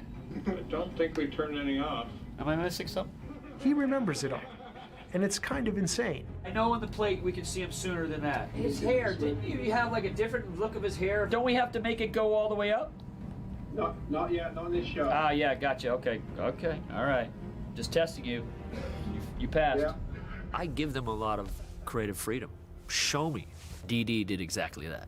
He actually helps us improve our work, and I appreciate that. I'm really pleased with the work we've done on this movie. It's taken a lot out of me, but at the end of the day, I'm very proud to be associated with those images and the work that everyone here has done. The moon in particular. In the moon sequence, we got pretty accurate data. Japan sent up a probe and basically laser scanned the moon. We're doing a lot of shots on the moon, so we're trying to figure out what the look of the actual moon surface is supposed to be, which is kind of what this is.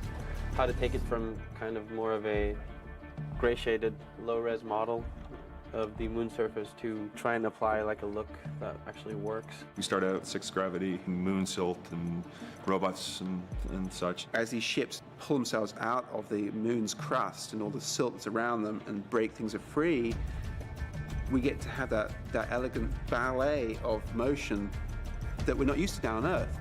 Protoforms, Michael liked them when they ran at a certain rate. We had a bunch of different speeds, and Mike also wanted this quad run. So we took our biped, and fortunately he had very long gorilla arms and very long fingers. The speed of the run is tricky. You know how the Moonmen, they all move kind of slow so they don't like launch themselves for like a football field's length. But they looked better when they weren't running so slowly.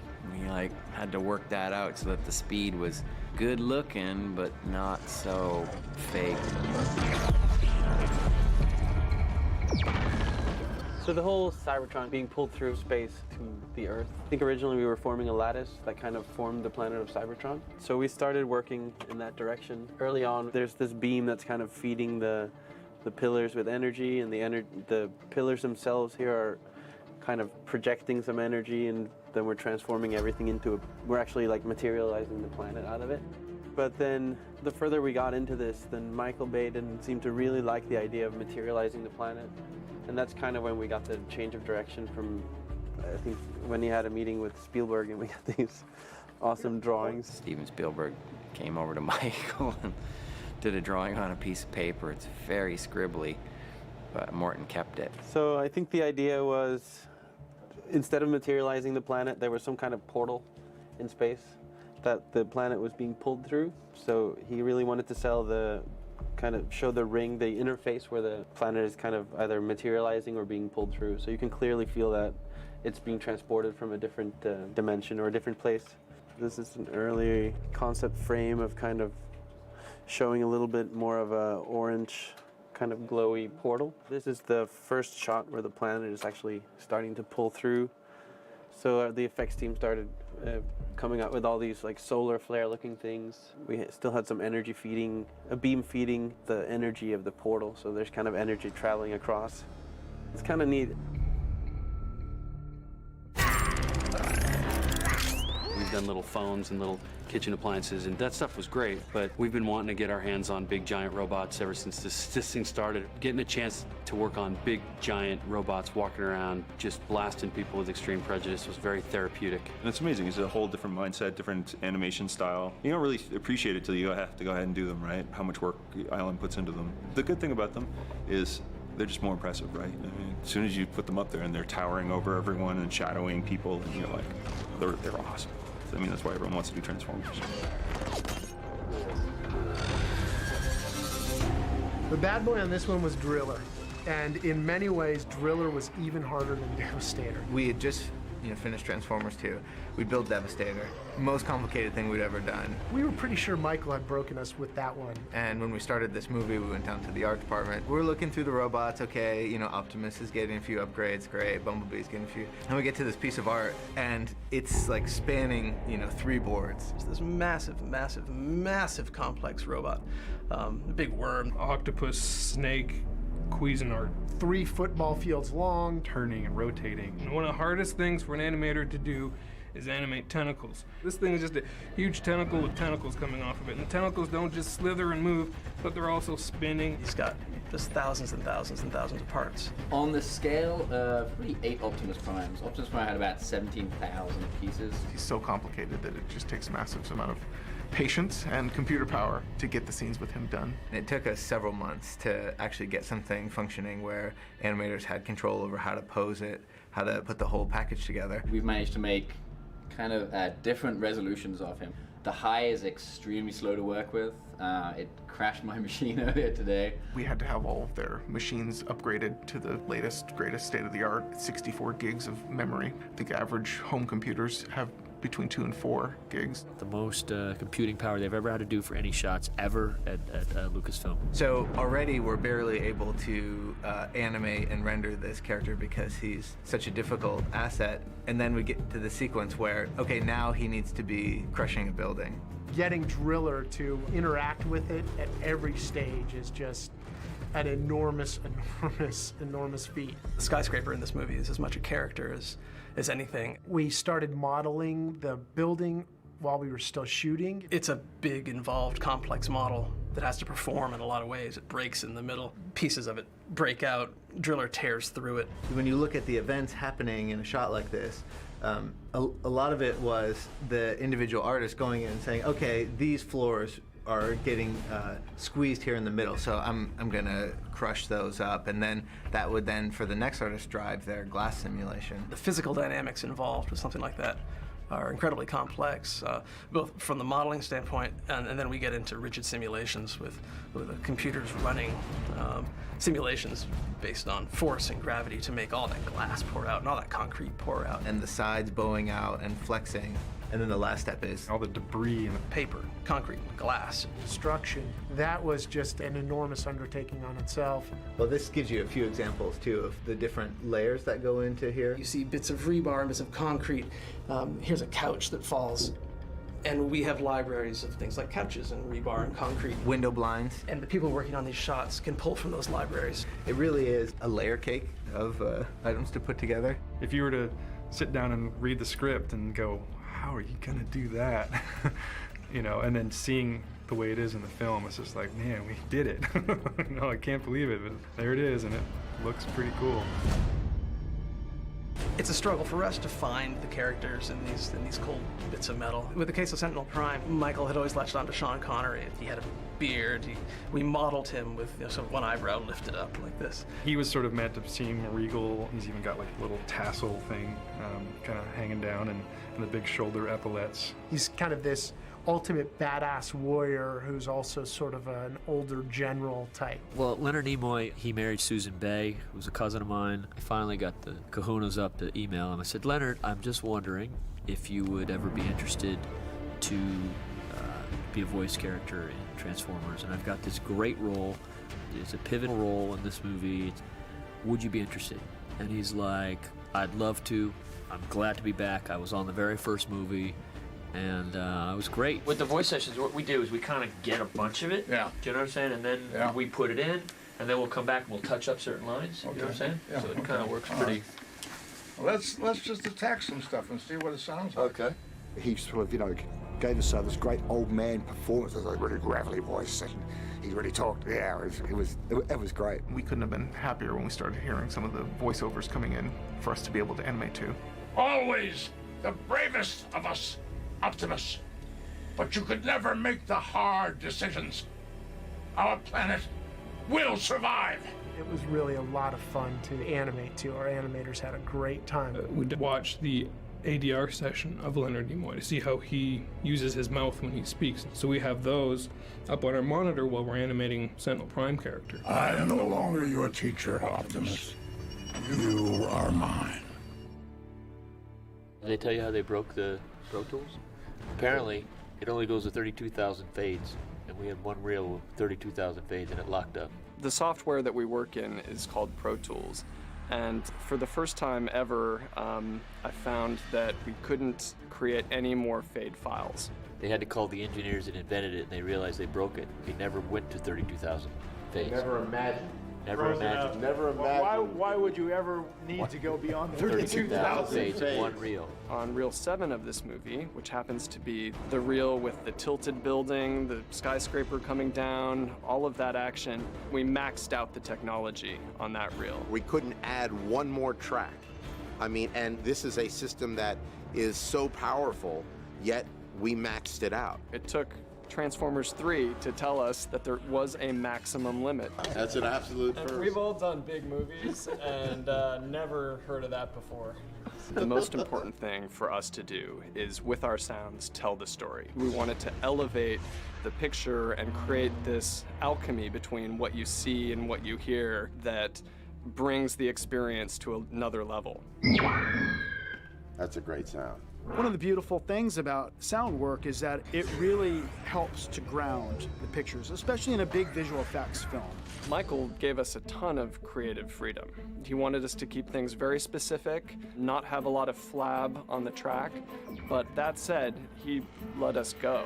As long as it was cool and worthy of the picture, it could go in. Now, the enchilada.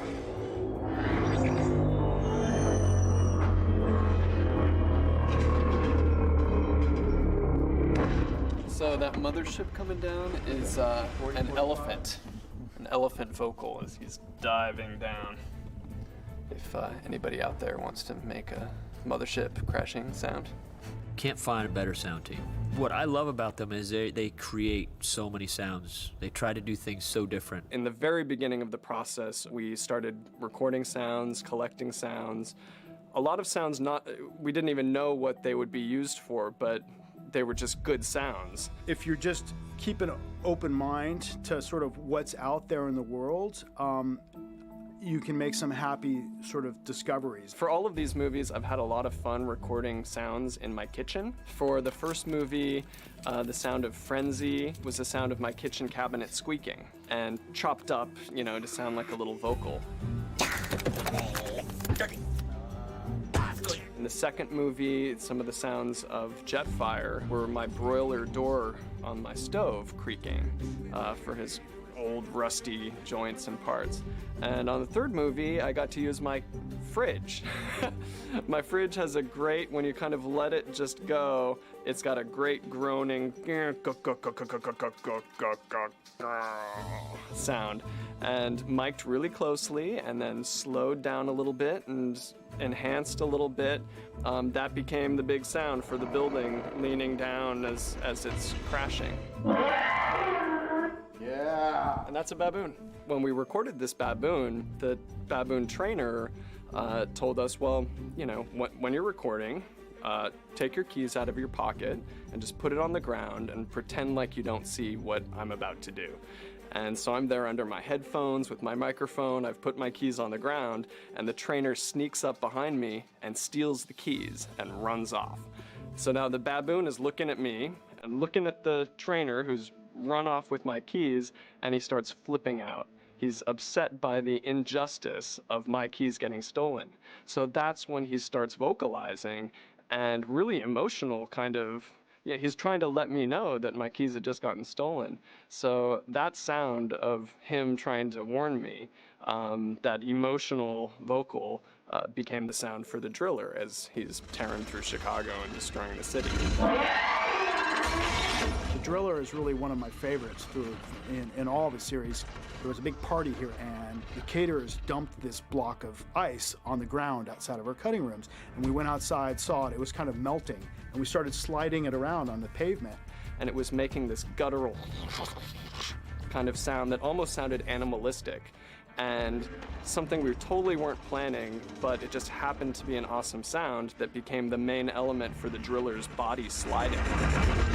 I like the thing that's on 9 and 10. It's a good sound. Every scene is an opportunity to experiment and learn and try out something new. That's cool. That's good shit. By the third movie now, we don't want to just go literal with it. And it's a lot more fun, and I think the product is a lot better to just try to take things that you'd never expect and plug it into something. Like for a lot of the alien guns, we used sounds that have nothing to do with guns. Like a water drop, boom, and then you take the boom and just repeat it, boom, boom, boom, boom, boom. We always say, and we've been told that this is his happy place. Been in this room for 3 months. And it's been a bit crazy. This is our first fight? About 80. Yeah, crunchy.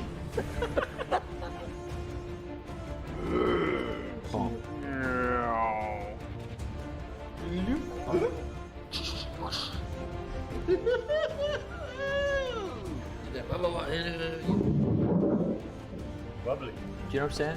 Certainly the most ambitious sound job we've ever done. I hope people get out there and just dig it, because we have.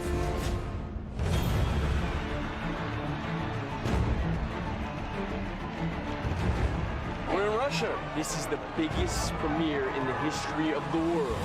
Well, we have the green carpet, not the red carpet, which is fun. This has been a whirlwind, it's been a roller coaster. I'm so thrilled to be here with everybody after all our hard work. Fans are definitely going to see stuff they have not seen before. I thought the premieres we did for the last two were pretty spectacular. I kind of want to do a fourth one just to see what the premiere is going to be like. Where do we go, to the moon? I can't wait for the Linkin Park concert that's tonight in Red Square. You couldn't imagine building a better backdrop for a live performance. Red Square, Russia, Linkin Park, crazy.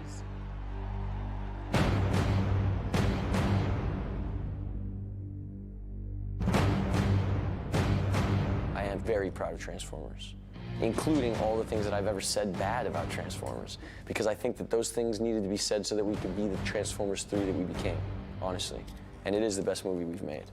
I had a blast working on this movie, and I feel very grateful to Mike and to everybody that believed in me and took a chance on me. You know, and Michael, I've never been around anyone that works as hard as him. He's totally dedicated to these movies. He spent 6 years of his life working on them every single day. You know, he works really hard, and the only way I felt like I could thank him for giving me this opportunity was by working really hard for him, which I hope I did. This crew and this cast, we've become pretty tight. I mean, this is now the third movie that I've worked with Tyrese and Shia, but, you know, I think especially you see it in Shia. You know, when we shot the first one, he was just a kid, and he's grown up. Watching Shia kind of grow up on these movies, you know, I've had to be kind of a father and a big brother to him. You know, you watch him become a man.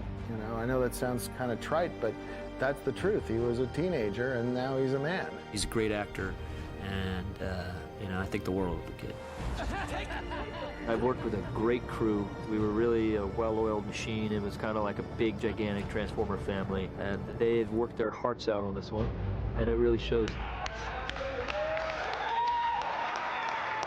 One of the great and lucky things about working on films like this is that you get to travel and you get to see things that most folks don't get to see. With Michael, doors open. Pyramids and space shuttles and Lincoln memorials. There's so many things that we get access to as a film crew that are really, really special. For instance, I've never been to Chicago. I think Chicago is one of my favorite cities in the world now. And you get a chance to see places and live in places that you haven't been. I don't know if I ever would have got those opportunities had I not been in this movie. I think at the end of the day, I'm just very grateful for Michael giving me the opportunity early on and for letting me continue my character in these movies. And I've had a blast. I really have. It's hard to soundbite my 6 years with Michael, and it's very difficult, man. It's hard to encapsulate all these memories. I have 6 years of memories. It's hard to pick one. You know, this has been 6.5 or 7 years. It feels like we never stopped. It's like we've all been this crazy family for 7 years. It's kind of been a magical kind of ride working with 3,000-4,000 artists, and remembering the very first day when I had the very first test screening in Arizona with 400 people, I'm like saying to myself, this is a dumb robot movie. I'm sure Paramount and Hasbro and all of us involved will want to do another one. My guess is we're going to do a lot of reimagining when we get there. You know there are going to have to be more of these movies. It's one of those just uber successful franchises, and it's grown in its potential instead of gotten weaker. That's a sign that people want to see more of it. I think there can be more of them. It's very tempting to go back, you know, when I see Bumblebee's face, and it's just to think I'm handing it off to somebody else, you know. But I'm really in need of doing another movie right now. I'm just, I need something creatively to do something different. So maybe I just need to recharge my batteries. You asked me the question again.